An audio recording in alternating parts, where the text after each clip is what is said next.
Welcome to On the Couch with Shuntai Johnell and Johnell Allen Bay. So, hey, listen, once again, we got a great show, y'all. We got a great show. We got Percy Glover, author. What is it? Concrete Lives, Abstract Truths. When I heard it, y'all, I got excited.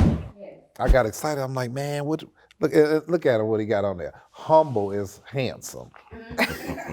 Humble is handsome, right? So, Percy. Yes, sir. Who are you? Who am I? Well, I am Percy D. Glover, 49 years young, a Flintstone to his heart. Yes. And when he says Flintstone, Flint, Michigan. Right. Yes. For those that don't know what that means, Yeah. I am born and raised in the city of Flint, Michigan. I love my community. Absolutely. I am a 100% proud, loving dad of a 10-year-old Caleb. He is my world. He is my life. I am a community guy.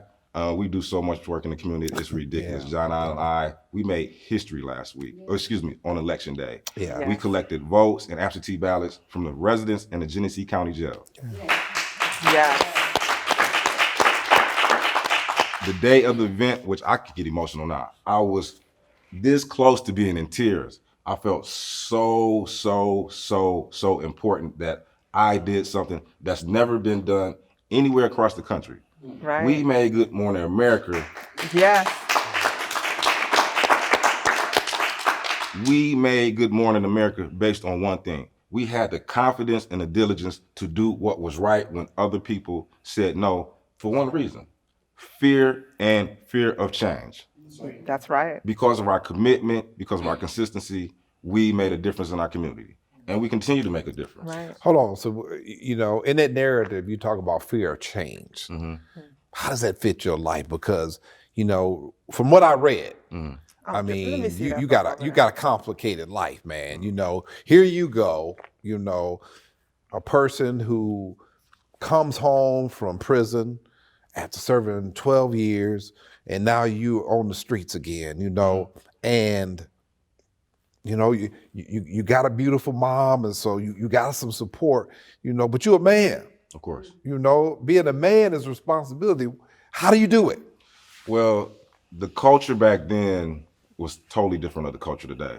I've been out of prison almost 20 years. Back then, Phenomenal. Back then, you didn't have the support that you have today. Today, you have agencies, groups everywhere across the board that has some services, some support, even inside the facilities now. There's support services inside the prisons, the jails, the halfway houses. Back then, when I was released, none of that existed. It was polar opposite. The only goals I had in my mind when I left prison, I said just a couple things. I'm going to college, I'm gonna find a job, and I'm gonna find a job where I can wear a suit every day. That's it. Okay. All right. What that looked like, I had no idea. I was released from prison and I was 100%, okay, I'm going to college. So Okay. I was released that Friday. That Tuesday, I was a student sitting in the classroom at my community college. Wow. I'm sorry, go ahead. Were there challenges to college? Yes, I'm glad you said that. A few weeks into the first semester as being a student at the college, one of the first things faculty and staff said to me, said, "What the fuck are you doing here? You will Okay. never graduate."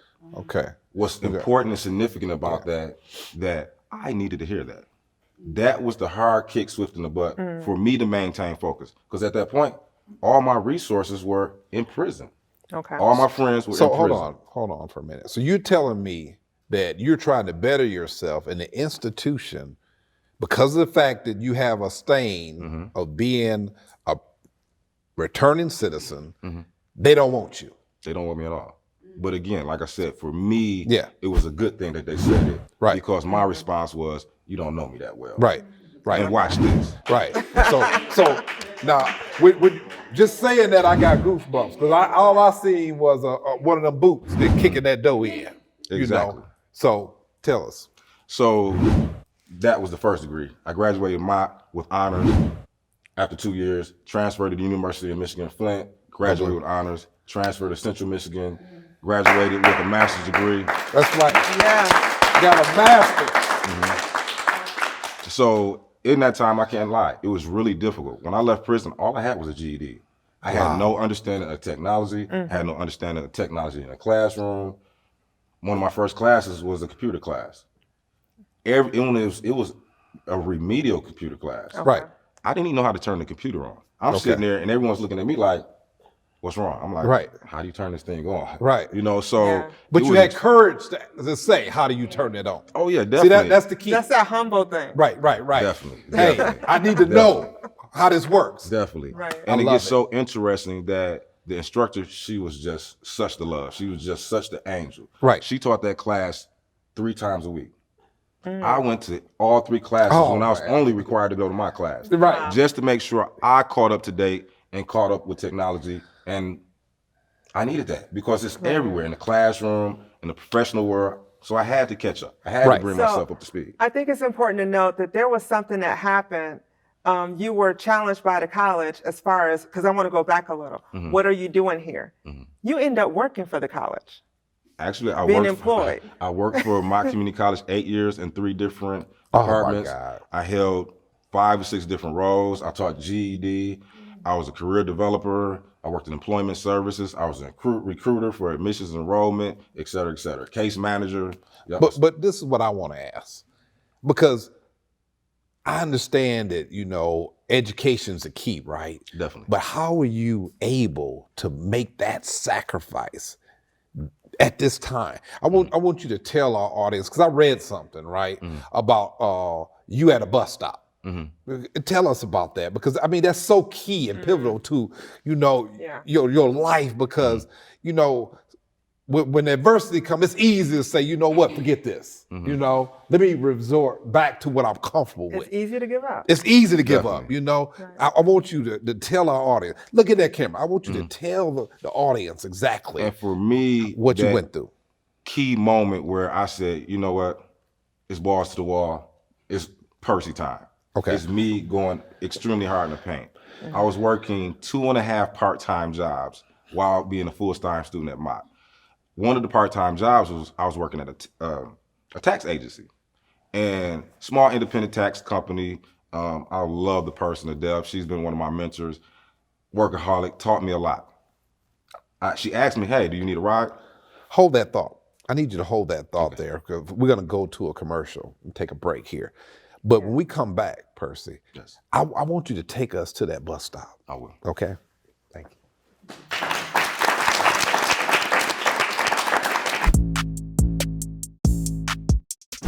On the Couch with Shuntai and Johnell focuses on educational, humorous, and insightful topics based on extraordinary lives of real people. Each episode provides real talk from real people. We all just naturally just love each other. Like, Wow. and see, we as human beings, we as people, we're visual. Okay. We're visual. They said, you know what, I'm not gonna give up. That's I'm right. gonna fight. And I believe God has blessed me to do things in a really good way to set good standards. We need to set the standard that, something, we can do business with black folks. They will travel, they will do meetings, they will be articulate, they will be on point. Join Shuntai Hill, a certified counselor, and Johnell Allen Bay, a life coach and relationship expert, weekly for On the Couch with Shuntai and Johnell. Shuntai Hill and Johnell Allen Bay are the king and queen of relationships. Each week, the couple engages their audience with hot, sexy topics about relationships for the grown and sexy. The show is interactive, fun, and Our real. next topic. I got drunk. Hold on. I got drunk the other night, and my girl grabbed my ears from behind. So she was behind him, grabbed his ears, and then he smacked her. I immediately apologized, but to be honest, I meant it, and I knew it was her. I felt horrible about hitting her, but I felt good at the same time. What's up with this? Tune in weekly to She Say, He Say with Shuntai Hill and Johnell Allen Bay. For more information, visit shesayhesay.media. Okay, so we're back and we're at the bus stop with Percy, y'all. Yes. I want y'all to really pay attention to this story here? Because it's pivotal. So tell us about this here. So I'm working for Mrs. Sylvia Campbell at her tax agency. She asked, do I need a ride home? I said, no, I'm fine. I'll catch the bus. She leaves. I walk 2 blocks to the bus stop. As I'm getting close to the bus stop, the bus is going in the opposite direction. I'm like, oh my God, I didn't miss the bus. So you missed the bus. What is most interesting, it is 5 below outside. Now, in Flint, it gets cold. It's 5 below, Yeah. and it's a tumultuous winter. It has to be anywhere from about 10, 12 inches of snow. Oh, boy. So typically it would take 30 minutes for the bus to come back around. It's gonna take probably 45, 50 minutes because of the snow. So I stood out there and I said to myself, what the hell? Missed the bus? I know I'm late. Gotta do something. I know I hate gotta do something. So I stood there and I'm literally Right. crying. Wow. I'm home probably. But you got to be careful crying when it's that cold because it They can freeze. freeze. That's- You know, then you're in trouble. So I'm out there standing outside in 5 below weather, and I said, you know what? I'm upset. Yeah. Yeah. I'm in tears. I've been out 3 months. I'm working 2.5 jobs. I still have no money. I still have very few clothes. I don't have a car. I said, you know what? It's time to go back to the streets. And So this is the first time that temptation that really just Definitely. jumped on your back. and it jumped Yeah. on my back primarily This is out of key. frustration. Okay. You know, Yeah. I'm working hard. I'm busting my butt. You're doing everything possible. Doing everything The right way. And I'm like, this transition, this process seems like it's just gonna take too long. Right. You know, I need to speed this up. Right. How can we get there in a snap of a finger? I'm going back to the streets. And that's what I told myself. And over that period of time of standing at that bus, I said, you know what, after 12 years, it's not even worth it. You See, can do it. sometimes it's good for a cool off period, right? In 5 below. Right. So I stood there and said, you know what, I'm not gonna give up. That's I'm right. gonna fight. And I believe God has blessed me to do things in a really good way, to set good standards. Thank you. Because for me, one of the things I've always focused on is, I said, no matter how hard this transition will be, I'm gonna find a way. And the one thing that I always kept in my heart and mind, I'm gonna set the standard so high and create it so hard that anybody follow me, it's gonna be a snap of a finger for them. 'Cause All right. I'm a testimony to that because he's been my mentor, and my life is where it's at because of the fact that you were one of the ones that's instrumental in showing me a direction on how to do things the right way. So I attest to that. And I can't lie, it hasn't always been difficult. That's right. But every place I've worked, I've set a new standard in regards to being somebody that's formerly incarcerated. And people saying, damn, how do you work there? I worked at a college, I worked at a university. I had a cubicle next to my former parole officer. My former parole officer at Flint Parole Office. That's right. Who works at the parole officer as a formerly convicted felon? Wow. You know, so I've worked in places that's unheard of. I worked at the State Appellate Defender's Office. Johnell and I got sworn in as deputies at Genesee deputy County sheriffs, Sheriff yeah. last week, Sheriff's Office last week. I mean, But you know, it's a lot of people may see this and they look at you, but they don't know your backstory. And people can be envious and not know the struggles you had to go through to get success. of course, And getting to success is it's not easy. it's not easy at all. And for me, it's always been just don't give up. You know, it will get better. You know, have faith that change is coming. And I'm glad you said it. We're not a religious show, but we're a facts show, okay? And we're gonna tell the truth. And so I want you to talk about once you finally got your credentials in order, okay? Because that's key. Because the more education, the smaller that F, which is that felony, got. Of course. But, and so once you position yourself, you know, I looked at your resume, man, you've been everywhere. I've worked everywhere. I mean, you've Yes, been you have. everywhere. You've had dream jobs. But one thing that I've learned through reading through your bio is that as soon as you see an injustice, you strike. So tell us about that. Tell us about why does that drive you? You know, one of the things I always said to myself while in prison, I said, I'm gonna get out and I'm gonna be happy. At the Okay. end of the day, I'm gonna be happy. Right. And as a black man, I've worked in some industries that are honestly predominantly white. You know, and the fairness is it's not always there, honestly. I mean, at the core of things are today, we've seen what things have been this past year. You know, we Right. still live in a highly racist society, and that spills over into the workplace. And like I said, being in prison all those years, I've said to myself, I'm going to be only in the best place for Percy. So a job would never control me. I don't care about the salary. I don't care about those things, because if it's not comfortable 100% across the board, why stay? Right. You know, in every place I've worked, I've quit every job on my terms. Yeah. I left. Yeah. And every job I left, excuse me, every job I left, there were employees that always said, man, I wish I had the courage to do the same thing. You talk about that, and one particular issue that I read about that really stood out to me is that it was a holiday season, and the bureaucracy, higher authority says, hey, we want you to fire these people, you know, during the holiday season, you know, and tell our audience your approach to that.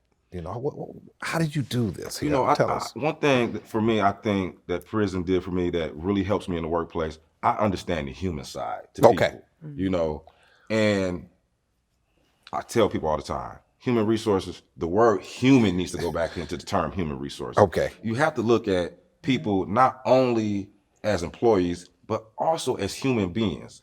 Right. Because what goes on outside of the workplace, it comes into the workplace. That's right. Okay. And that's what we need to pay attention to. Right. You know, if a mom has babysitting issues, if the mom, husband, wife, if they're having relationship issues, if the kids are not doing well in school, you know, we have to understand and be understanding of those things. You can't just throw people away because, oh, I'm late because my babysitter went. I couldn't find a babysitter, or I couldn't afford a babysitter, or whatever the case is. We have to understand the human side to the term human resources. Okay.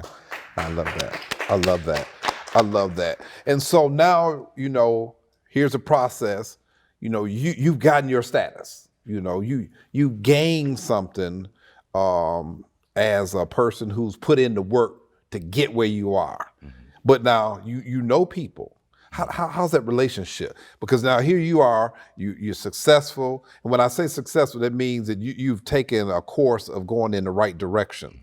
But being involved with people who are not going in that direction, how do you handle them? Tell our audience, how do you handle that? Because that's hard. You really, really have to deal with people where they are. Okay. You know, you have to meet them where they are and help them understand that this is where you are, but you can be here, here, here. It's your choice.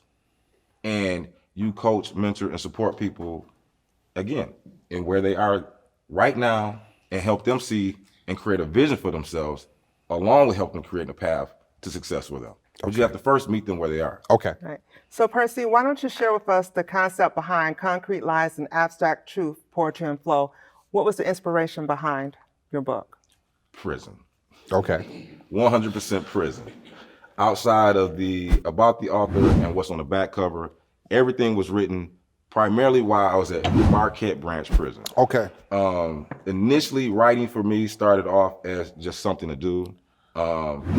I don't think I had any real passion for it at that time. It was really just one more additional thing I can do to pass the time away while I'm in prison. Well, just to give you a little backstory, Marquette Branch Prison don't have much to do. Occasionally you can watch a few bears run around. It's in the Upper Peninsula in Marquette, Michigan. Definitely. And Marquette Branch Prison is a 5 and a 1. Yes. And so most of your time is spent on lockdown. And showers are given like 3 minutes, and then they shut them showers off. So here's you in this moment, and you put this book together while in Marquette Branch Prison. And it's funny because it's two aspects about the book. Again, Marquette is one of those facilities where there's not a lot to do. There's not a lot of time out.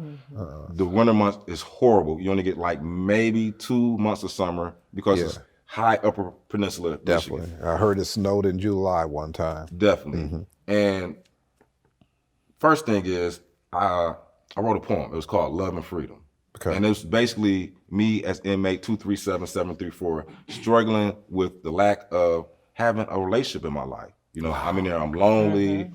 I don't have a female that's writing me regularly. I'm so far away that no female could come see me. So I started to vent and I started to share that and put that on paper. Right. So I sent it to one of my aunts. She sent it and put it on some social literary website. And the feedback she got from all the different people, she sent me one email that a teacher sent her in North Carolina. Right. She said, number one, Percy, I cried. She said, number two, Percy, I used this poem as a guide to help my male students to understand how to treat women.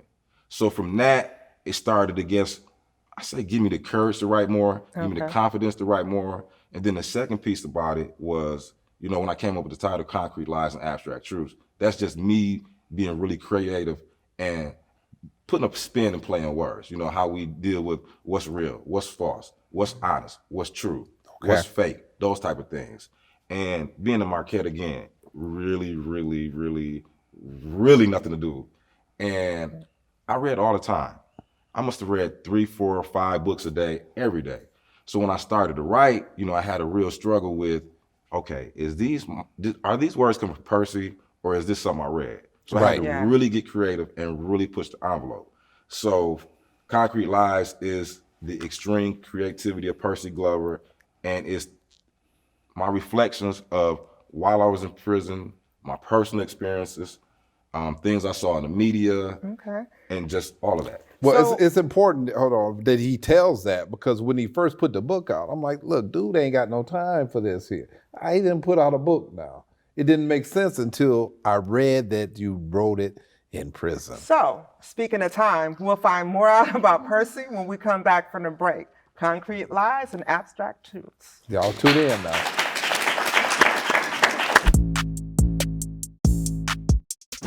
On the Couch with Shuntai and Johnell focuses on educational, humorous, and insightful topics based on extraordinary lives of real people.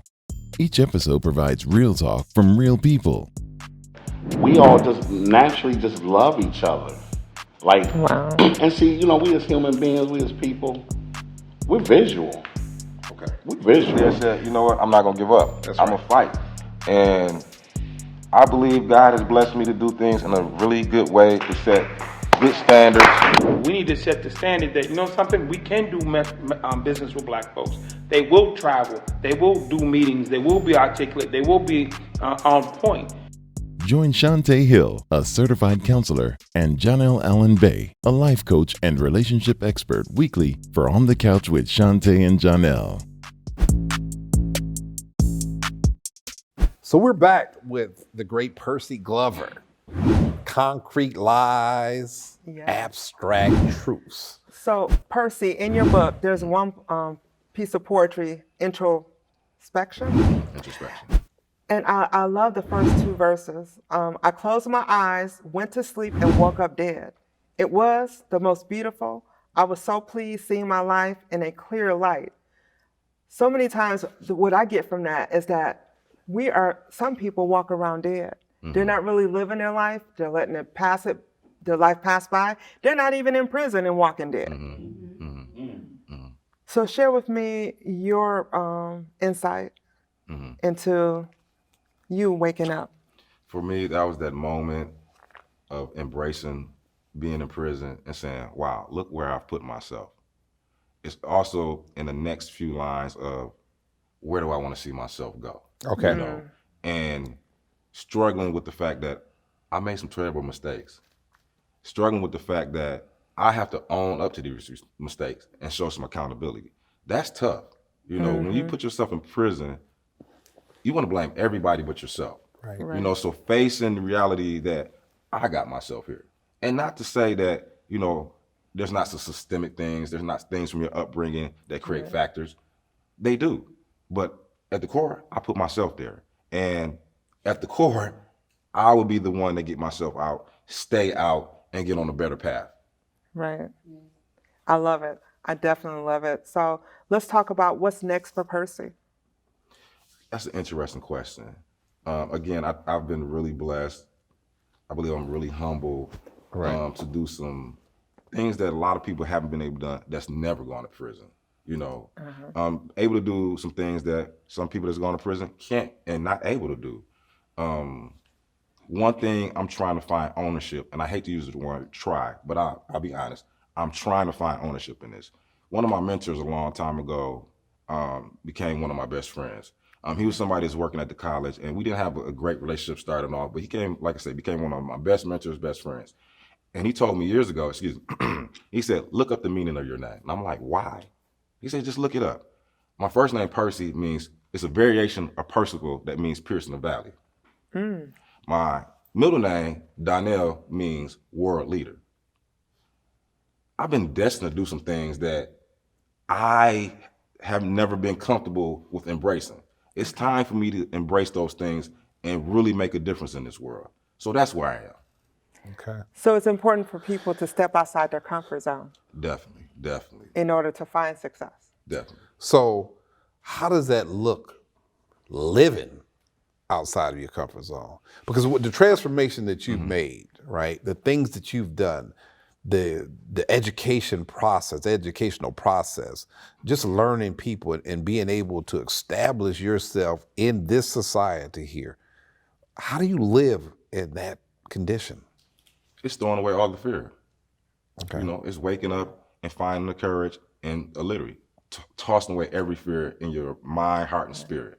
Okay. And walking in confidence, walking in belief, walking in faith, having people around you and systems around you that support that thinking, that support those habits, that helps those habits develop into parts of your character and be your character. You know, it's just being committed. Okay. When you talk about that village, you're part of a fraternity, aren't you? 06? 191919191919. Oh boy. That's good. And being around other men who are doing great things, that helps. Of course. I am part of Alpha Fraternity, 1906. And definitely the fraternity is a system and a support that helps men who are in college or have graduated college. And it's a great system. Absolutely. But what I'm saying is it's not the only system. Right. You know, that's one system. But I think in life, for you to be great, I think you need to find multiple systems to support you. You know, so that's one avenue that I find support, find comfort, everything. But then also Johnell is support. You are a support. Yeah. My cousin is support. My family is a support. You know, so there's support systems that just complete you. And if you have one, not to say you can't be successful, but I think you need to have multiple ones to just find that highest level of success. Right. Thank you. And where can we find your book? And we can give it a call. Yeah. That was good. That was good stuff. Don't be scared. Y'all are Don't be audience. scared. Right. So where can we find your book, Percy? You can actually find it a couple different places. You can find it Barnes & Noble. You can find it on Amazon, which is probably the easiest place for most people. And you can also find it from my sister's website, www.worldwidesyndication.org. And for somebody in our audience will get an autograph of this book today. So I just want you to know before you leave here, he'll be signing this and autographing it for you. All right. Well, thank you for coming and participating in our show. Thank you. Thank you, audience members. Thank you for tuning in to another episode of On the Couch with Shuntai And Johnell. Until next time, peace out. Love y'all.